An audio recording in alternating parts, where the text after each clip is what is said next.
The British government is struggling to balance free speech and privacy after an inquiry into the country's aggressive tabloid press recommended tough new laws to correct what it called outrageous behavior. The British Prime Minister is reluctant, saying legislation could threaten freedom of speech. But victims who have been hounded by the press are speaking out. Stuart Greer reports. Kate and Gerry McCann know all too well the power of the press, the good side, when they needed help to find their kidnapped daughter. Please, if you have Madeleine, let her come home to her mummy, daddy, brother and sister. And the dark side, when several newspapers turned against them, accusing them of killing Madeleine, who's still missing, and hiding her body.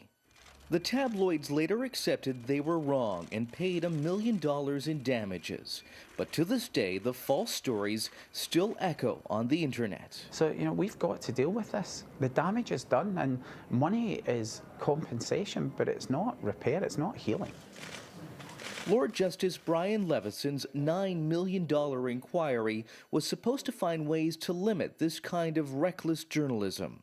Gerry McCann says if British leaders don't now implement Levison's full recommendations, including a law that limits questionable press practices, the inquiry will have been a waste of time and money. Over 16 months, hundreds testified, sharing their trauma and revealing the sort of unethical and illegal methods tabloids use to get a story. At midnight, running down a dark street on my own with 10 big men chasing me. It wasn't just celebrities. Nothing and no one, it seemed, was safe. Tabloids got hold of the health records of politicians' children. I'm genuinely shocked to find that this happened.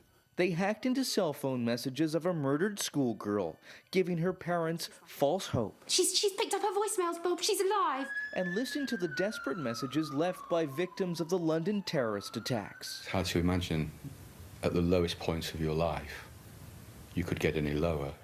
The British government agrees there should be a new independent press watchdog, but it's reluctant to have it backed up by legislation. Which could have the effect in the long term of really bringing into question the ability to maintain freedom of speech in this country. But for Gerry McCann, the issue is clear.